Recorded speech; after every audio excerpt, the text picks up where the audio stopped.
O problema é que você fica tão super especialista em algo e você perde a visão de todo. E isso se torna um problema.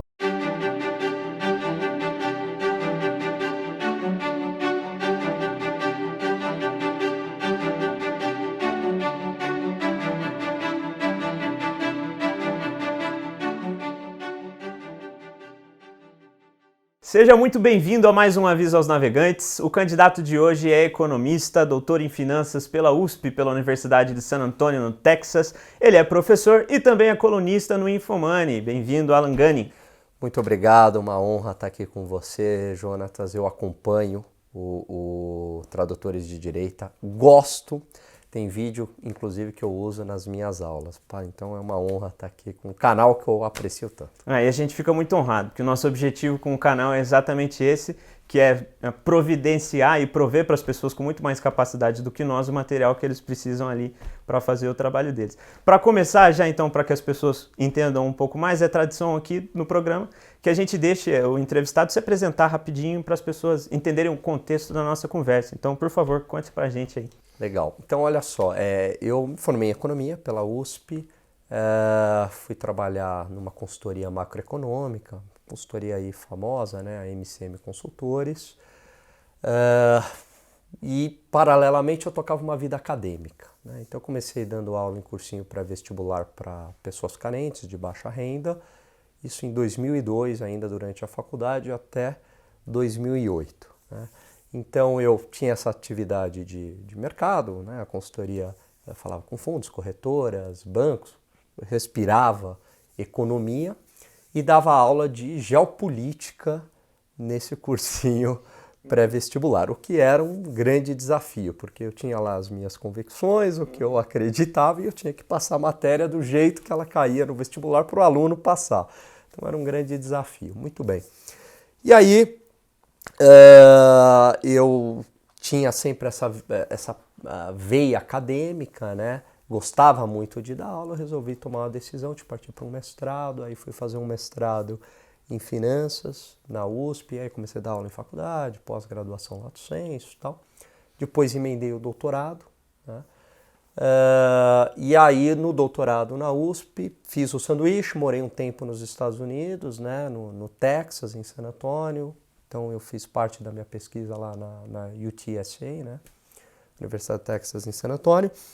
E já um pouco antes, eu comecei a escrever nas redes sociais, um amigo me incentivou a procurar o editor do Infomoney, né, que eu conhecia, enfim, na época tinha sido aluno meu, e aí eu fui conversar com ele, e aí ele falou, olha, o blog é teu aí, né? Você quer escrever aí sobre o quê? E aí eu comecei a escrever sobre economia, sobre política, eu sempre me interessei muito sobre política, sobre comportamento também da sociedade, né? Sobre essas questões. E aí comecei a escrever, e aí, né, os textos começaram a viralizar, começaram, né, a dar certo. Isso eu comecei lá em 2015, né? E de lá, enfim, aí você vai ganhando espaço, né? Hoje eu entrevisto aí também, assim como, né, a gente é colega nisso daí, entrevisto também aí algumas personalidades, enfim, Entrevistas, né? Inclusive, que eu recomendo. Eu vi que você tem um canal ali que você está fazendo um compilado dessas entrevistas. Isso, vou deixar o link na descrição, então, porque eu dei uma passada lá antes da entrevista e eu vi que todas as entrevistas estavam bem organizadas. Para mim, isso foi uma mão na roda. E são entrevistas excelentes. Obrigado. Entrevistamos aí, né? Entrevistei o Felipe Moura Brasil, o Carlos Andreas, o Felipe Martins, o Rodrigo Constantino, o né? Garchagin. O Garchagin, foi ótima essa entrevista, né? Dura quando a gente começa a nomear, a gente comete uma injustiça, né? O Príncipe, né? O deputado Luiz Felipe e tal. Então, assim, e aí, com esse trabalho, então, basicamente, hoje a minha vida eu dou aula em pós-graduação lato sensu, né? Sou colunista lá no Infomoney, escrevo, faço essas entrevistas e tenho a minha atividade de mercado financeiro, onde tenho consultoria trabalho com consultoria de investimentos, enfim. Legal. E, na verdade, eu queria já começar a entrevista falando que é baseado exatamente nessas suas múltiplas facetas, aí, as suas múltiplas habilidades que eu queria guiar a entrevista, porque você, para mim, é a pessoa com quem eu me identifico na grande mídia. Porque você está numa mídia que já institucional, certo? É a maior mídia financeira do país, o Infomoney. Só que você não ignora as questões políticas que são... não só queridas a mim, mas que são de fato muito influentes nas análises. Então você tem uma análise que ela é mais completa do que das que eu leio em geral. E eu queria começar exatamente por esse ponto. Então, ano passado, obviamente, a gente teve as eleições, e pela primeira vez em muito tempo, se não de fato a primeira vez com sinceridade, a gente teve um candidato que era realmente popular e que estava usando na campanha de jargões pró-mercado. E eram jargões pró-mercado que não necessariamente eram populares. Então, estava falando de privatização, estava falando de reforma da Previdência, defendendo a agenda e etc. E mesmo assim, parte do mercado, né, institucional, não estou falando de uma figura inexistente, estou falando das pessoas que compõem o mercado institucional, investiram em campanhas e investiram seu apoio em políticos também tradicionais e que frustraram essas pessoas na eleição, né? No entanto, não frustraram todo mundo. Algumas pessoas entendiam que era óbvio que isso não ia acontecer. Na sua opinião, o que faltou para esses analistas, para essas pessoas que fizeram esse investimento errado? Faltou o pragmatismo, que é tão comum no mercado, na hora de analisar o cenário político? É uma ótima pergunta, né? Eu acho que falta um pouco de formação política, né? Então, falta ler livros ou análises mais alternativas. E aqui alternativas no melhor sentido da palavra. Eu vou trazer uma experiência que eu acho que ela foi fundamental na minha vida, Jonatas. Foi o seguinte, quando eu comecei a estagiar no mercado financeiro, em consultoria macro, isso era 2003, mais ou menos, existia uma lua de mel, eu vivenciei isso, entre o Lula e o mercado financeiro, que é liberal, que majoritariamente acredita em ideias liberais. Então todo mundo olhava aquilo e falava, nossa, mas manteve o tripé macroeconômico. Maravilha. Né, que maravilha, Henrique Meirelles na presidência do Banco Central, Palocci na Fazenda, que era um cara querido pelo mercado. Enfim, imagina. E justamente nessa época, por influência de um grande amigo meu, ele me apresentou o Olavo de Carvalho, apresentou a obra do Olavo de Carvalho. E aí eu comecei a ler. Né? Eu lembro que minha mãe me deu de presente o Imbecil Coletivo 2, foi o primeiro livro do Olavo que eu li, foi o 2, não foi o 1.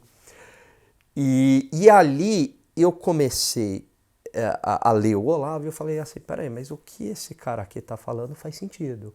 E aí eu comecei a entender que uma concessão liberal, né, naquele momento, não necessariamente significava que o PT é um compromisso, que eles estavam sendo liberal. Eu entendia muito mais como uma estratégia para uma tomada de poder de longo prazo. Quer dizer, eu tenho que ser pragmático, agradar o mercado agora, senão eu estou fora. E eu via, e quando eu defendia isso, né, para algumas pessoas eu era maluco. Não, você tá louco, você, discurso único, ficar falando de Foro de São Paulo, você é doido, não sei o quê. E depois de um tempo essas pessoas chegaram até mim e falaram, caramba, você tinha razão no que você estava falando. Quer dizer, muito influenciado, obviamente, pela obra do Olavo, de outros autores. E ali que me despertou isso, quer dizer, eu comecei a perceber que existe um mundo de opiniões, né, que foge da grande mídia. Né? É óbvio que tem boas opiniões também na grande mídia, tem, né, pessoas que estão na grande mídia que têm boas opiniões, né, mas eu diria que são mais a exceção do que a regra. Né? Então ali... E óbvio que você também usa a grande mídia para se informar de fatos, né? Muitas vezes hoje até esses fatos não estão sendo colocados de uma maneira tão transparente, às vezes numa reportagem factual você tem opinião, que é um problema. Mas eu comecei a ver que tinha um mundo fora dessa grande mídia. Eu via, falei, mas todo mundo tem uma opinião mais ou menos parecida, pasteurizada, e isso sempre me incomodou muito. E aí quando eu via algo diferente me chamava a atenção. Entendi.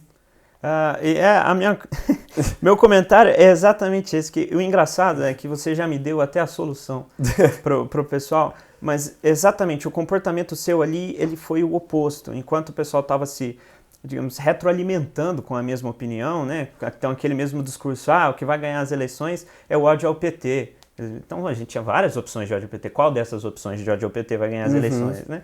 Então é algo genérico, para todo mundo errar junto, se errar, que é melhor do que acertar sozinho. E aí, você não. Você, um ano antes, já estava lá com o Felipe Martins, que hoje é assessor da presidência, um dos homens de confiança do presidente Jair Bolsonaro, no seu programa de entrevistas ali, trocando uma ideia sobre quem estaria no segundo turno, e estava lá ele dizendo que seria Bolsonaro e a opção do PT. Eu lembro que eu conversei com um antigo editor, que hoje é um amigo meu, né, do Infomoney, ele não está mais, e eu falei assim, eu vou chamar, se eu chamo aqui alguém de consultoria econômica e tal, alguns analistas que são até tidos aí como bons analistas pelo mercado financeiro, queridinhos do mercado financeiro, eu falei, eu já sei tudo que ele vai falar. Eu vou entrevistar, eu sei que ele vai falar da força do establishment, que vai polarizar, porque era a opinião de todos esses analistas, que são muitos queridos pelo mercado financeiro, que estavam na grande mídia dando entrevistas. Então eu já sabia, eu falei, eu já sei tudo que ele vai falar. E aí eu falei, eu quero algo diferente, eu quero alguém que pense um pouco fora da caixa, obviamente com coerência, né? E aí que eu chamo o Felipe Martins, né? Eu chamei ele 2 vezes, né? Uma após as eleições. Uma após as eleições, né? Uma logo lá da eleição americana. Isso, aliás, a primeira foi, né, após as eleições americanas e antes da eleição brasileira, e depois logo após as eleições. Então, isso sempre me chamou a atenção, né? Uma coisa que me irrita muito é aquela opinião clichê, aquela coisa pasteurizada, aquele discurso, sabe? O que a pessoa retira da caixa e traz aqui. E às vezes, muitas vezes, cheio de frases de impacto, cheio de abstrações, e aqui abstrações num mau sentido, né? Aquele discurso meio vazio. Aquela impressão que muito universitário tem quando vai fazer algumas matérias, né? Que lê e fala, mas o que eu estou lendo aqui? O que essa pessoa está querendo dizer? Né? E aí o Felipe Martins foi muito mais assertivo. E eu entendo assim, eu não diria até que é uma questão de incompetência. Quem sou eu para julgar a competência das pessoas que estão ali, né, no alto do mercado financeiro? São pessoas muito bem-sucedidas no que fazem, etc. O que eu noto, no entanto, é exatamente essa falta de comunicação com o mundo externo. Eu não digo, bolha é o termo mais usado, né, recentemente, mas eu diria uma questão de comunidade mesmo. Então, o que eu observei é que o pessoal do mercado financeiro, mercado institucional, grandes executivos, as pessoas com que eles entram em contato já perderam o contato com o Brasilzão, que era o Felipe Martins estava trazendo para a sua entrevista, há algum tempo. Então, com base nos dados que ele tem, aquilo estava óbvio. Então, era óbvio, e ele não errou, que era o sentimento anti-PT. Ainda tinha que ter uma agenda liberal para contrabalancear, porque o Brasil está quebrado não funciona. Ou é guerra ou é alguém que vai chegar com uma economia boa. Agora quem? E para quem estava fora dessa... Eu acho que falta uma certa visão, quer dizer, são pessoas muitas vezes muito competentes, né, que entendem muito de economia, entendem às vezes, né, de modelos econométricos, de estatísticas, mas o que eu percebo, falta uma formação política. Né? O qualitativo da política ali. O qualitativo da política. Então, falta essa visão política. Eu vou trazer um outro exemplo. Então, um amigo meu de mercado financeiro, um cara excelente, esse sim tem a visão política, super conservador.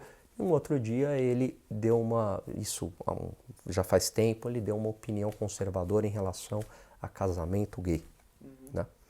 E aí logo as pessoas, homofóbico, aquela coisa toda e tal. E aí ele falou, bom, vocês nunca me ouviram, né? Então, para o que eu tenho a dizer. Então, esses movimentos, os líderes do movimento, eles não estão nem aí, né?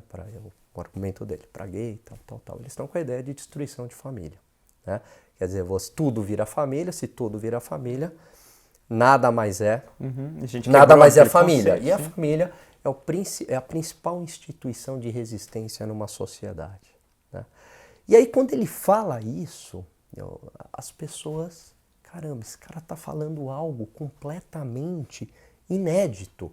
Mas por quê? Porque essas pessoas não tinham uma formação política, eram pessoas muito inteligentes, mas não tinham uma formação política para entender o que ele não tinha nem conhecimento do que ele estava falando. Era algo completamente novo, né? Deixa eu ver se eu entendi. Então, esse seu amigo, ele estava falando para a comunidade também de pessoas do mercado. Do mercado. E essas pessoas reagiram de acordo com aquele discurso com prévio aquele de militante de esquerda? Exatamente. Assim, pessoas que, obviamente, eram muito inteligentes, liberais do ponto de vista econômico. Cuja sinceridade a gente não vai julgar aqui também, Isso. Imagino que sejam Mas pessoas... assim, que tinham uma opinião, que essa opinião muito presente na grande mídia, né? E essa opinião presente na grande mídia é uma opinião progressista, né? O que causa também uma confusão muitas vezes do que é esquerda e do que é direita. Você perguntar para uma pessoa de esquerda, ela jura que a Rede Globo é de direita. E se você perguntar para alguém conservador de direita, ele jura que a Rede Globo é de esquerda. E muitas vezes porque você pode, né, do ponto de vista econômico, você pode ser de direita, mas não do ponto de vista do ponto de vista do comunista, moral. É uma corporação, como assim? Isso, né? Moral. Então, causa essa certa confusão. Então, essas pessoas ficaram chocadas. Mas por quê? Porque esse amigo meu, né, ele já lia esses livros e conseguia entender o que estava por trás de muitos desses movimentos, né? E que muitas vezes esses movimentos, é óbvio que tem causas que são legítimas, mas muitas vezes esses movimentos eles estão ali utilizando algo, uma bandeira, né, bem intencionada, mas por trás existe algo maior. Isso é algo interessante que você trouxe aqui, porque é uma coisa que eu notei e que eu queria comentar. Então agora você já, na verdade, me deu a resposta e eu fiquei até um pouco surpreso, ou talvez um pouco frustrado que isso seja de fato o que acontece.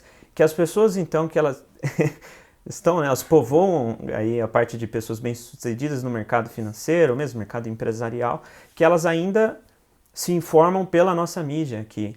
Nossa mídia tradicional, a Globo News, eu suponho, e alguns outros canais, e agora por questões até de ética, que eu não vou citar, mas que inclusive eu conheço uma piada entre pessoas do mercado financeiro de que é uma revista de mercado financeiro falando sobre o mercado financeiro, mas com um editorial comunista ali que odeia o que está fazendo. É uma questão de um boicote próprio.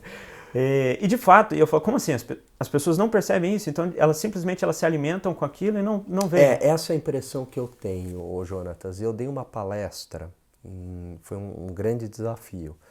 Eu dei uma palestra em 2017, foi 2017, que eu dei uma palestra para um ambiente corporativo, né, do setor de celulose. Essa palestra foi num grande hotel em São Paulo, enfim, e ali estavam pessoas de bancos de investimento, estavam representantes da indústria de celulose, inclusive muita gente de fora. E eu ia fazer uma palestra defendendo que o Trump não necessariamente era contra a globalização, mas contra o globalismo. Entendi. E eu já sabia que era um tema. Eu comecei a palestra dizendo, olha, o que eu vou falar aqui vai soar estranho, mas deixa eu chegar até o final. Confia em mim. Confia em mim. Né? E no final muita gente veio falar, que legal ouvir algo diferente do que a grande mídia fala. Que legal, mesmo que eu não concorde com o que você esteja falando, mas é muito bacana eu poder ouvir uma outra opinião e com uma lógica, né?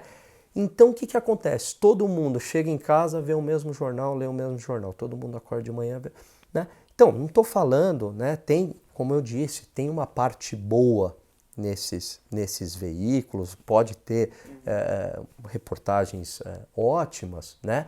Mas aquilo que eu falei do colunista, né? Ele vai ser mais a exceção do que a regra, né? Então é muito importante você buscar essa outra formação em outras fontes e também em livros e na literatura, em romances, enfim. O próprio Olavo, agora eu não me lembro se é aqui no Imbecil ou se é no Idiota ou se nos dois, ele comenta sobre essa prática antiga de se contratar um colunista de direita para falar, tá vendo, nós temos dos dois times, e aí o resto, 98% da redação é de esquerda, e aí você finge que há um certo equilíbrio ali, e que de fato é o que a gente via. Até pouco tempo. Agora a gente já vê alguns canais entendendo essa dinâmica de mercado, tomando um pouquinho mais a posição editorial, garantindo que a redação esteja alinhada, e isso eu acho que é muito mais bacana, ou buscando de fato um equilíbrio, né? Exatamente, exatamente. E o que eu acho às vezes muito perigoso e que a gente com uma certa prática consegue pegar isso em notícias é a notícia factual, ela disfarçada de opinião. Aí é um problema, né? Então, como é que a gente um jeito de perceber isso, um monte de adjetivos no meio Julgamento de valor em cima de fato. Falou, peraí, mas é um fato isso, né? Não é uma opinião, você tem que estar trazendo um fato. Aí você fala, peraí, o ultranacionalista de direita, liberal, Bolsonaro, peraí, isso aí é o seu julgamento, né? Isso não é um fato, né? Então, isso acontece muito também. Então, as pessoas vão sendo influenciadas sem saber por quê. Né? Uma vez, na minha família, né? Minha mãe falou pra mim, eu não gosto do Trump. Mas por que você não gosta do Trump? Porque... Aí eu comecei a perceber que a opinião dela era porque ela estava assistindo determinado jornal, lendo determinado jornal. É por isso que você não gosta do Trump, né? Quer dizer, então você lê isso daquilo, e começou, né? Isso é uma crítica que eu acho até injusta quando ela é feita aos indivíduos que estão repetindo o discurso. Porque essa pessoa, no máximo que ela foi ingênua de confiar que aquele prestador de serviço está fazendo o trabalho dele adequadamente. Que é algo que a gente vai discutir agora um pouco em breve. Mas a verdade é que se não há, de fato, um cuidado das empresas de comunicação, que a gente entende todos os incentivos do mercado para elas agirem como agem, né? Era mais uma questão moral, talvez, que merecesse um pouco mais de cuidado.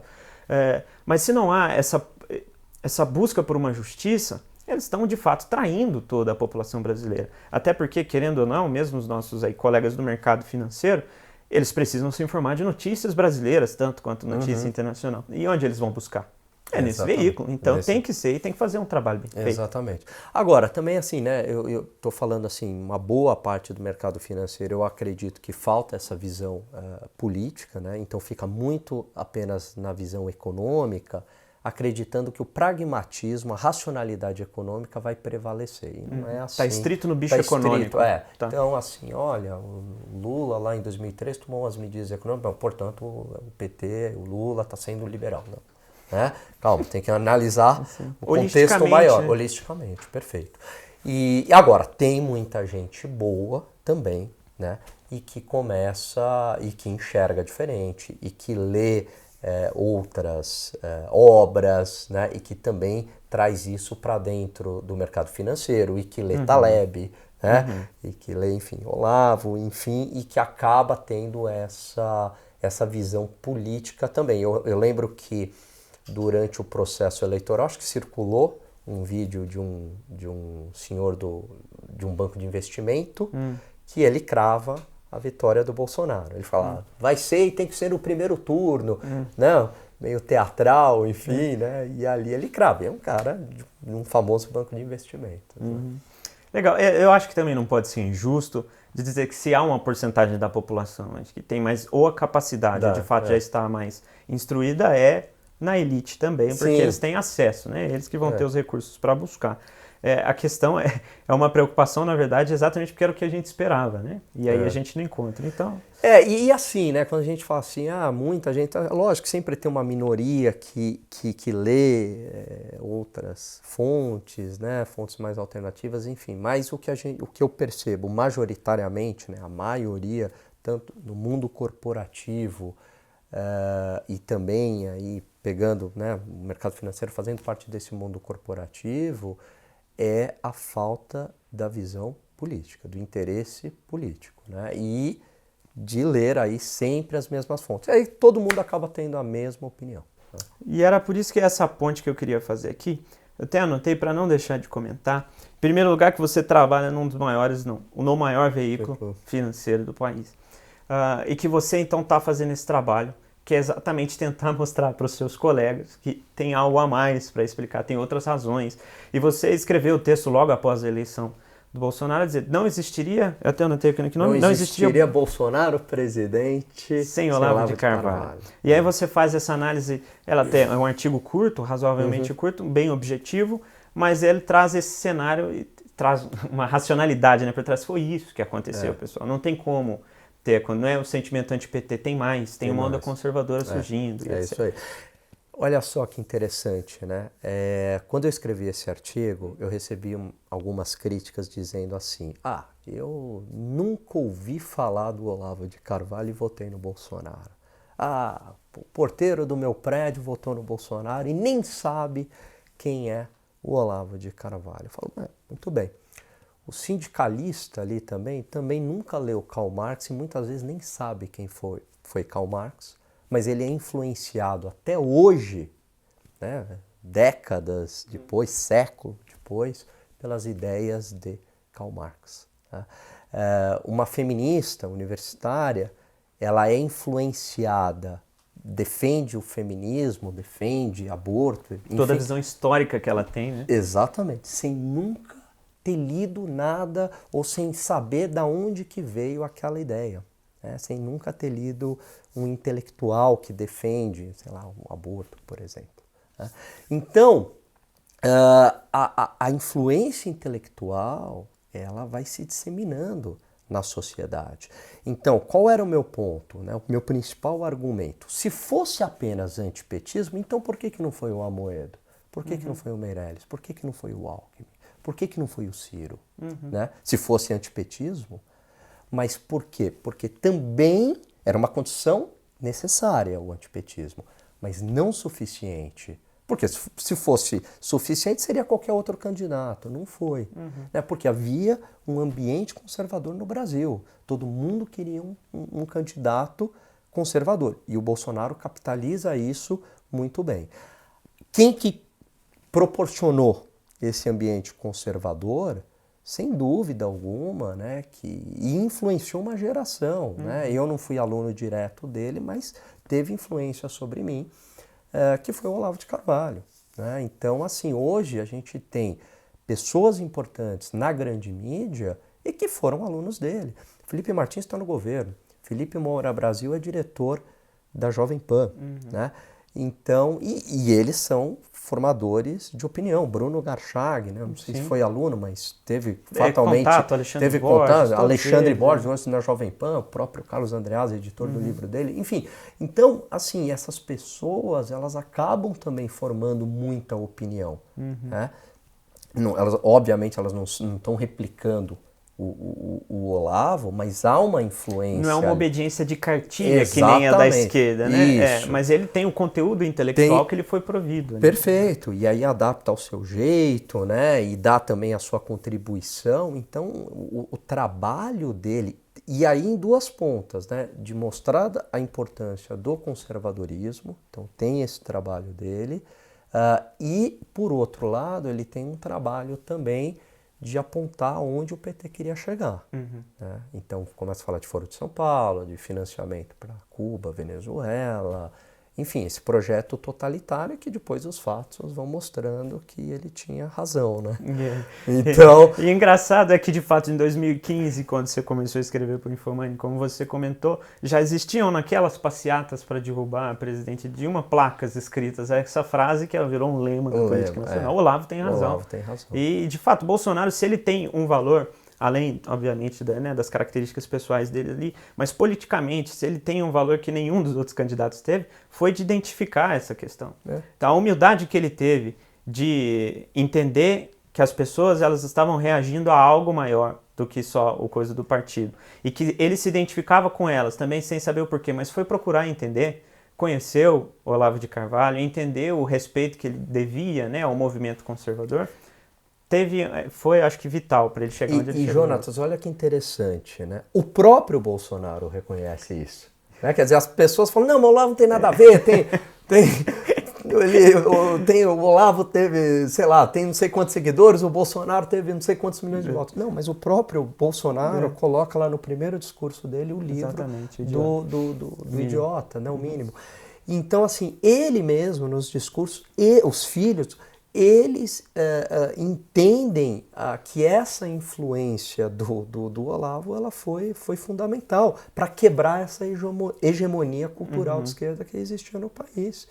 Senão, seria vendida a seguinte história. Olha, o impeachment foi golpe. A população não comprou essa versão. Exatamente. Né? Exatamente. Então, além desse trabalho, digamos, de aconselhamento político por mostrar o plano do inimigo, então, nesse ponto, o Olavo de Carvalho foi um dedo duro eficiente, mas ele ainda formou uma base para engrossar, né, o discurso do próprio Bolsonaro. Então, a mídia, porque qualquer coisa que o Bolsonaro falasse com uma pegada mais conservadora, que a gente chama carinhosamente, né, na nossa família, por exemplo, da fala do tio, então tiozão, toda vez que ele se portava daquela maneira, a mídia vinha cobrando, não, onde já se viu falar de acordo com os valores dela, mas a população ridicularizava a mídia, dizendo, não, é isso aí mesmo. Exatamente. Então é uma soma de fatores. É uma soma de fatores. E aí, quer dizer, você, de um lado, né, o que enfraqueceu muito aí esse poder da mídia foram as redes sociais, mas a rede social sem sem grandes formadores de opinião também não quer dizer nada. Então você tinha o veículo que permitia, né, que a tua opinião fosse disseminada. Então a opinião do Olavo era disseminada nas redes sociais. Né? E aí, e você imagina o seguinte, então o Olavo influencia lá uma pessoa que tem, sei lá, 20 mil seguidores. Essa pessoa, né, ninguém conhece, enfim, dá uma opinião dela. Pô, e alguém leu, fala, mas faz sentido, mas nem sabe de onde que está vindo essa opinião, que na verdade, né, foi ali do Olavo, né?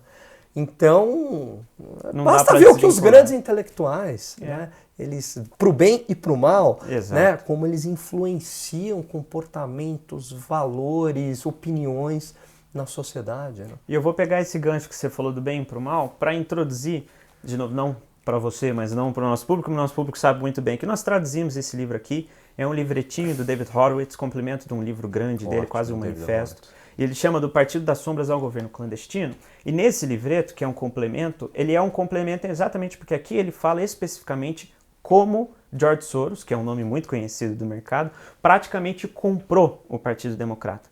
Então, e eu queria tratar desse tema, especialmente com você, como você está no mercado, eu acho que eu consigo falar disso para além do mundo lúdico, para além de observá-lo como um inimigo político, para além de observá-lo como uma ferramenta Illuminati ou qualquer outra coisa do tipo. Simplesmente como um homem, que é um grande investidor e que teve a sagacidade de tentar exercer a influência dele para além do mercado financeiro, mas também para a cultura.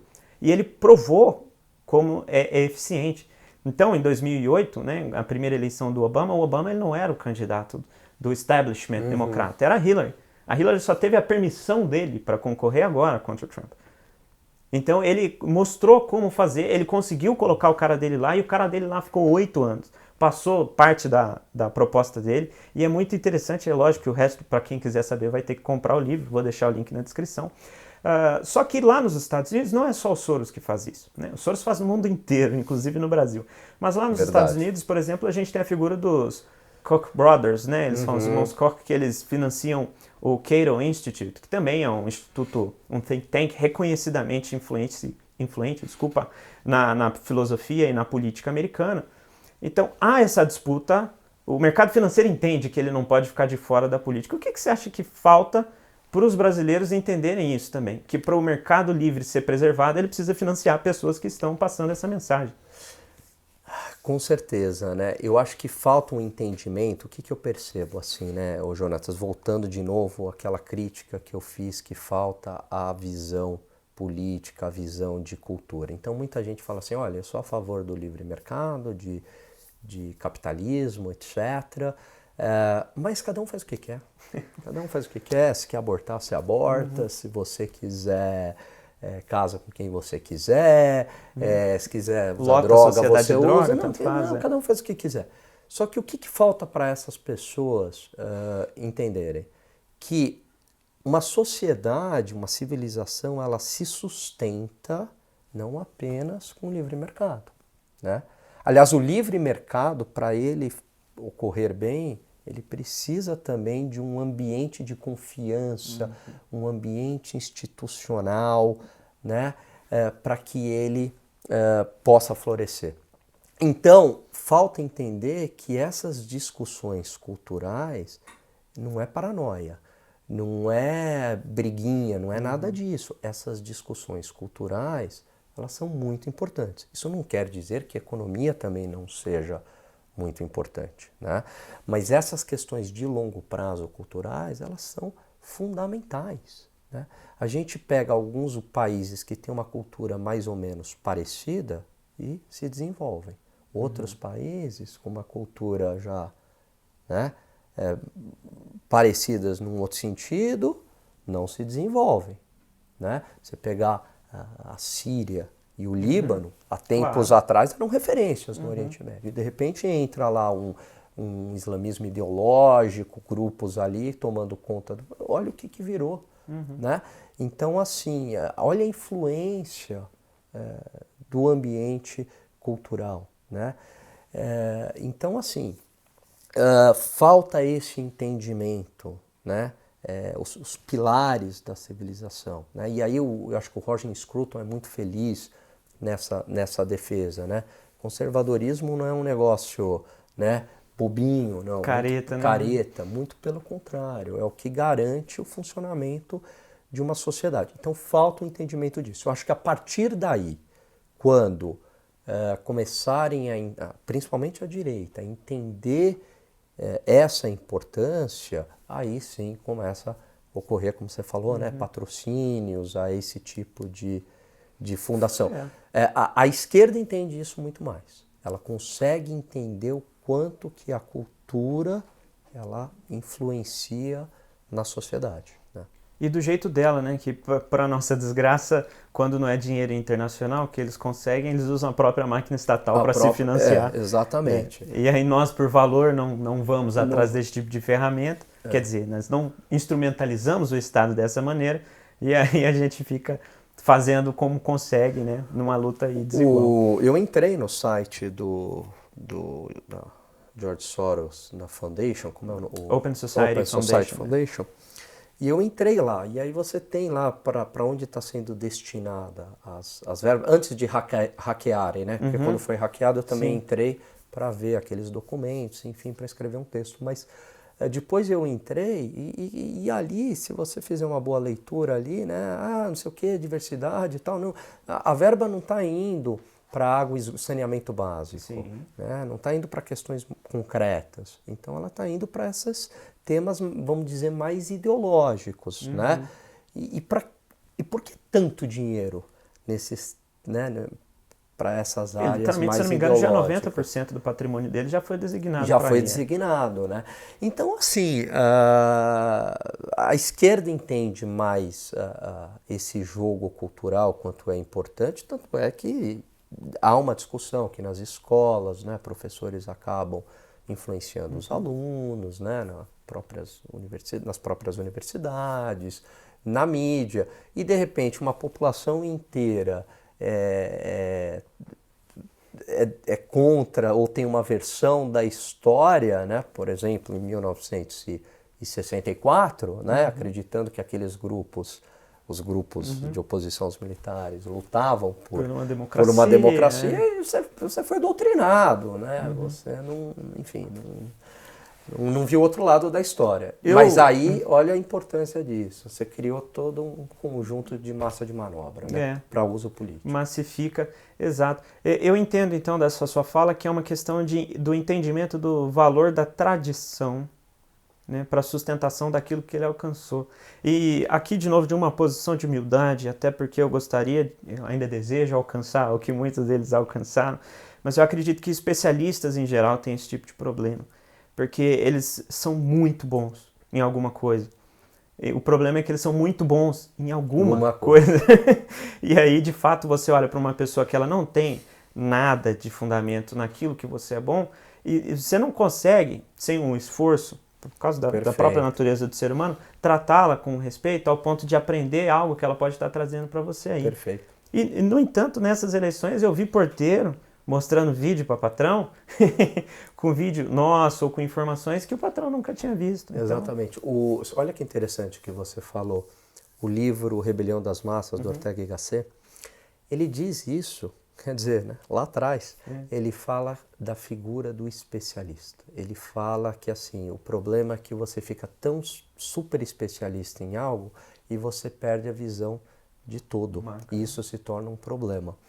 Então, o fato de você ser um excelente neurocirurgião não te habilita a ser um excelente psiquiatra, entender comportamentos de sociedade. Só que muitas vezes há essa confusão. Eu sou tão bom nisso, sou tão inteligente, eu sou, né, a pessoa, né, ela é tão reconhecida por aquilo, então, caramba, eu estou apto a falar sobre qualquer assunto, né? E não é por aí. E é algo que tem que ser auto-observado, porque as pessoas vão atrás. Né? E ainda você tem esse reforço positivo o tempo inteiro, então ela se acha apta a falar sobre qualquer assunto. E aí até o Ortega Gasset fala, e em momentos da sociedade você precisa daquela pessoa com uma formação mais generalista e que consiga fazer essas conexões. Porque senão a sociedade não avança. E não avança até em termos que a gente está falando não só econômicos, políticos, mas até em termos de valores, de conforto, de bem-estar, né? Conforto psíquico, né? Saber o que está acontecendo. E essas pessoas conseguem fazer essas conexões e esclarecer aí. Eu estou preocupado com o tempo, infelizmente o papo tá bom, mas o tempo tá curto, mas ainda dá tempo de fazer algumas perguntas, só vou me gerenciar aqui. Mas então eu vou dar uma trocada de tema, eu acho que dava para explorar um tema que eu queria muito falar contigo, por exemplo, é esse liberalismo que você comentou, que eu vejo muitas pessoas no mercado defendendo, não, eu sou liberal, mas espera lá, você conhece que tem duas escolas de liberalismo? Você entende que o conservadorismo de hoje, o pai fundamental dele ali é Edmund Burke, e ele era um Whig dos mais extremos que existiam, então era um grande liberal inglês. Você entende que aquilo é liberalismo, é disso que eu estou defendendo, ou é o liberalismo francês, que depois, né, deu página para o desconstrucionismo de tudo e tudo? Então eu acho que já era um tema que dava pra gente entrar, mas eu vou me conter, só quis dizer aqui, fiquem espertos, tem esse tema. Mas em relação ao presente, eu queria aproveitar um pouco da tua opinião também, porque eu vi que durante as crises de ruído, essas bagunças que a gente vê na política nacional todo dia, eu vejo, óbvio, meus colegas da política falando algo, as pessoas que eu acompanho no mercado falando algo, e você ali no meio termo. Então, entendendo o cenário político, mas não abrindo mão do pragmatismo que é tradicional do mercado. Na sua opinião, qual que é a sua avaliação e recomendação para esse governo aprovar as reformas? Que é necessário, isso a gente nem precisa discutir. Olha que interessante, né? Recentemente, muitos intelectuais aqui no Brasil, mais à direita, falaram algo e que eu concordo, eu assino embaixo e eu defendo também, é que cultura é mais importante que economia. Sim, a longo prazo. Com certeza. Mas muita gente entende isso, pega essa frase, né, solta, e sem entender o contexto, e obviamente que esses intelectuais, e eu também, a gente não está falando que economia não é importante não, mas muita gente entende assim, comete o mesmo erro ao contrário. Comete o mesmo erro ao contrário. Então assim, economia por si só se resolve. O que interessa é desmascarar quem é comunista, é valorizar as tradições nacionais, né? Por exemplo, lá, a questão do hino, né? Enfim. Então, o que interessa é isso. Não, economia é muito importante por uma simples razão. Afeta a tua vida no cotidiano a curto prazo. Então, se você estiver desempregado, se a inflação for muito alta, ou seja, perda do poder de compra, significa que você está com perda de bem-estar. Pode alguém chegar para você e falar, olha, vamos aqui cantar o hino nacional todo dia nas escolas, mas se você não tiver emprego, meu amigo, né? Ou se a escola do teu filho for uma porcaria e ele não conseguir se empregar, não adianta tomate para merenda do filho, não adiantou o hino. Não adiantou o hino, não adiantou nada, vai por água abaixo. As pessoas são muito sensíveis a isso. Prova disso é que em 2005, com o Mensalão, você tinha um baita caso de impeachment. Mas muito maior do que o das pedaladas, das pedaladas, né? Até mais concreto, mais palpável. Óbvio que ambos juridicamente se sustentam, mas em 2005 era um caso de prisão. Era patente, né? Já tinha que ter sido resolvido. E por que não foi? Porque você tinha uma crise, você tinha um ambiente econômico de crescimento econômico, de não crise econômica, onde a população estava satisfeita. E se a população estava satisfeita, que apoio teria para um impeachment naquela ocasião? Não teria, impossível. Porque estava todo mundo viajando para o exterior, estava todo mundo comprando carro, estava todo mundo fazendo churrasco. Minha casa, minha vida. Não, todo mundo, né? Então, assim, o bem-estar econômico, ele é fundamental, né? Inclusive, o Bolsonaro, ele é eleito pela onda conservadora e pelo antipetismo, mas esse antipetismo ele foi também muito fruto da crise econômica. Claro. Quer dizer, a população também sai na rua pela crise econômica. Eu sou um pouco cético com isso. Eu acho que talvez se não tivesse crise econômica, eu não sei se a população sairia do jeito majoritariamente. Então é uma combinação de fatores, né? Uma consciência maior, corrupção e tal, e a crise econômica. Então é preciso tomar as rédeas e colocar economias, as medidas concretas para funcionar, né? Passar medidas econômicas, né? Isso é fundamental. E senão você cai, né? Você falou, do outro lado, né? É isso que vai garantir a popularidade do Bolsonaro a curto prazo. E até porque uma vez que uma reforma for aprovada, a segunda reforma for aprovada, o capital político necessário para passar as outras não só vai estar sobrando, né, mas o apoio popular em relação aos resultados que uma vez chegarem, né, vai garantir que ele tenha a capacidade de aprovar mais coisas já agora nesse ambiente cultural que a gente está discutindo, pelo menos é a leitura que eu faço. Perfeito. Veja, eu acredito que a reforma da Previdência, uma vez aprovada, e se for uma reforma mais ou menos robusta que for aprovada, os efeitos econômicos serão enormes. Eu estimo um efeito econômico maior do que alguns colegas meus. Eu acho que tem uma demanda tão reprimida no Brasil. De 2013 a 2018, a média de crescimento econômico foi de menos 0,5%. Você imagine o país caindo o PIB todo ano, menos 0,5%, todo ano. Então isso tá reprimido, Jonatas. Na hora que soltar, né, que vier consumo, que vier investimento, né, o espírito animal do empresário, né, usar aqui um termo keynesiano. Então, enfim, na hora que vier isso daí, eu acho que o efeito econômico a curto prazo vai ser muito grande. Lógico que a longo prazo a gente precisa de outras reformas, tá? Então, por isso, e eu tomei muita pancada por conta disso, de seguidores conservadores, eu achava que o Bolsonaro tinha que ter uma postura mais pragmática em relação à reforma da Previdência, né? Emendas e cargos, não necessariamente a corrupção. Sim. Né? Você pode ter cargo técnico, você pode ter emenda. Então, assim, você não vai ter essa perfeição, esse purismo, esse puritanismo, né? De, não, vamos fazer tudo exatamente certinho, como ele falou. Porque, assim, o que está em jogo é que se não passa uma versão da reforma da Previdência robusta, o Bolsonaro não está reeleito ou ele não emplaca o candidato dele, porque vai ter crise econômica. E aí o meu ponto é que com desemprego e com inflação não há discurso ideológico que se sustente. Na hora que você vê teu filho chorando porque não tem um brinquedo tal, porque a escola do teu filho é ruim, fila em hospital. A violência continua. Violência continuando. Aliás, para combater a violência precisa de dinheiro. Né? E para aprovar a proposta do Moro, ele vai precisar passar a Previdência, porque é a exigência que tem ali o primeiro. Exatamente. Então, uma coisa liga a outra. Então, assim, não adianta ficar querendo, né, que tudo saia exatamente perfeito, porque, mas este era um compromisso, enfim, etc. Porque, enfim, senão você coloca em risco o próprio país e o teu próprio governo. Né? Eu acho que até... Mas veja, só para pontuar, não estou Claro. aqui defendendo corrupção, não é nada disso que eu estou falando, é tudo isso dentro da lei, mas ser talvez um pouco mais flexível.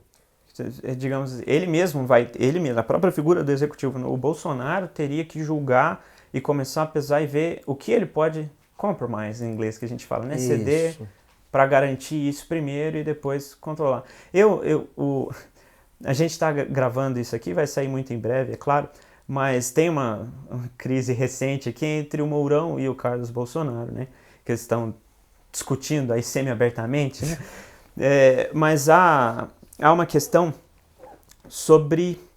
Eu me esqueci o que eu ia falar. Você falou do Mourão, Carlos Bolsonaro...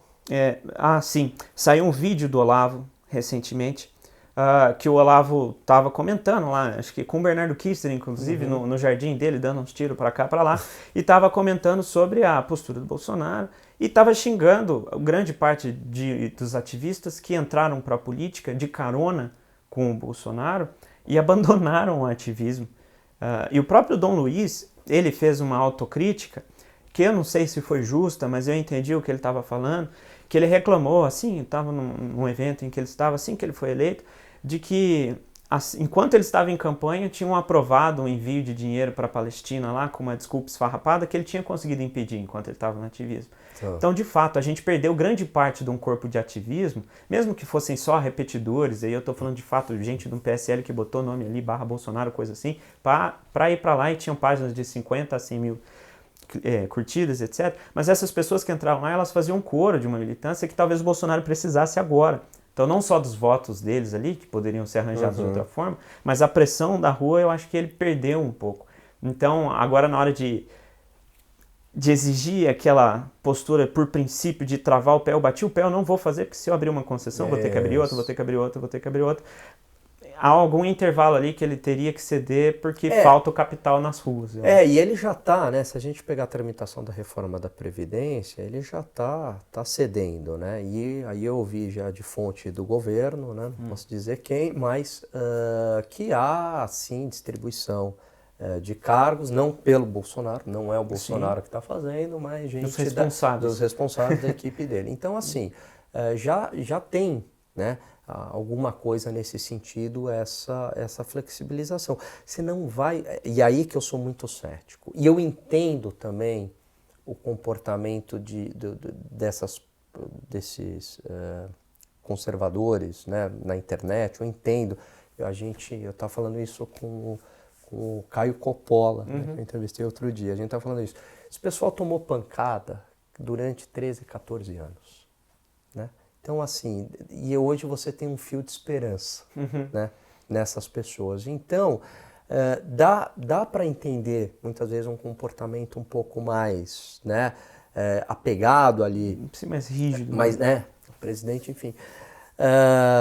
Mas, enfim, tem que...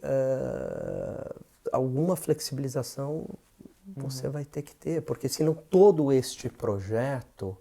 ele vai por água abaixo. Quer dizer, uma esperança de ter um governo mais liberal na economia, uma sociedade um pouco mais conservadora nos costumes, com menos, né, tratando bandido como bandido deve ser tratado, com o rigor da lei, sendo preso, etc. Né? Eu acho que assim, a gente, e eu não digo nem o próprio Bolsonaro, eu acho que é uma questão de aprendizado. Ele nunca teve um cargo executivo, ele teve no legislativo, tem a mídia trabalhando contra ele tem os interesses ali, que a mera presença dele é um risco para muitos dos interesses do legislativo e etc. Tem o judiciário, que é uma dor de cabeça que também a gente vai ter que tratar de alguma forma eventualmente, mas eu acho que a opinião pública, e quando eu digo opinião pública, eu não digo da mídia, eu digo da parte de nós conservadores mesmo, que fazemos parte desse movimento.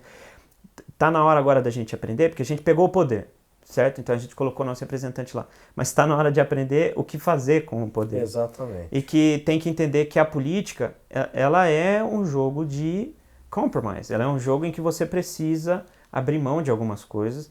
Não é, né, idealismo. Somos conservadores, afinal. Então... Exatamente. Então o que eu percebo muito nas redes sociais é muitas vezes esse idealismo e essa falta de pragmatismo. Então a minha receita seria: o governo não cuida dessas questões culturais. Isso tem...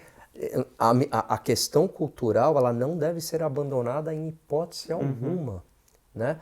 Porque as pessoas já estão com essa ideia de um certo nojinho da questão cultural. Não, ela tem que continuar, mas não é trabalho do presidente, não é trabalho do governo. É seu trabalho, é meu trabalho, é trabalho da militância, é trabalho, enfim, trabalho de todo mundo aí. Isso é constante, permanente.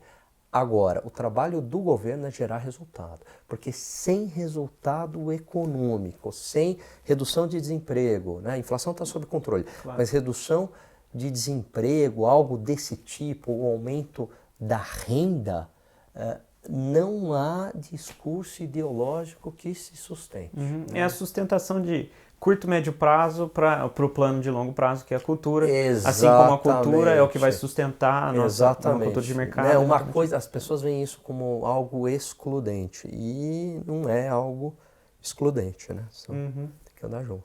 A gente tem, de 5 a 6 minutos ainda, mas eu quero fazer mais uma pergunta para você. Não, eu já estava preocupado quando na hora que você fez assim, eu falei, acho que é 1 minuto. Não, eu vou dando um jeito. O relógio aceita tudo.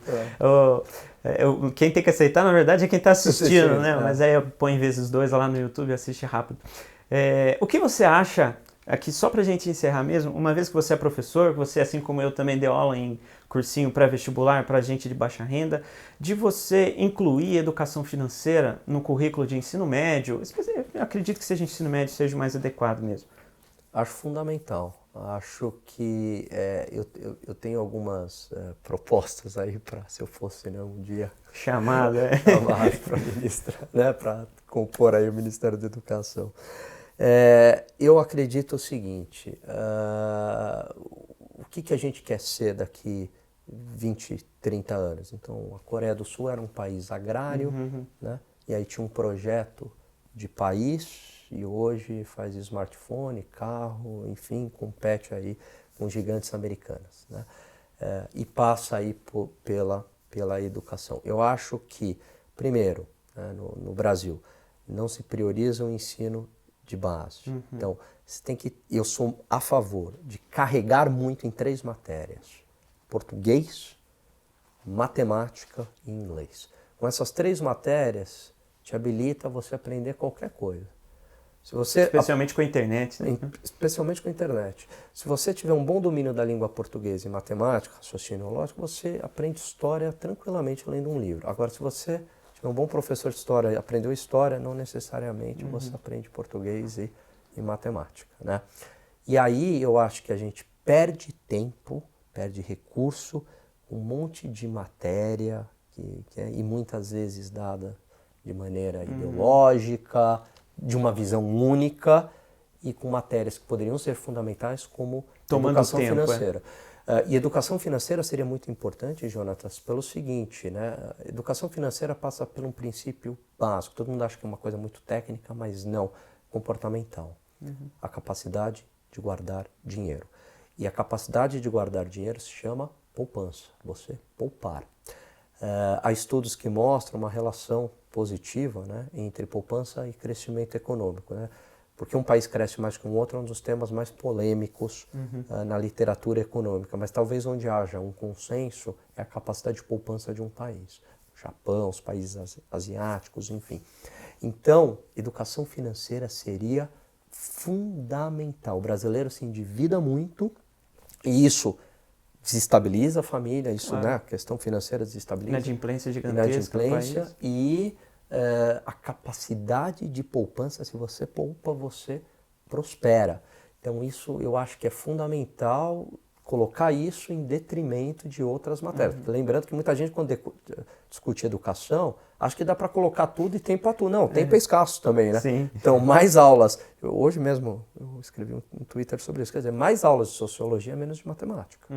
Então você tem que fazer essa escolha aí.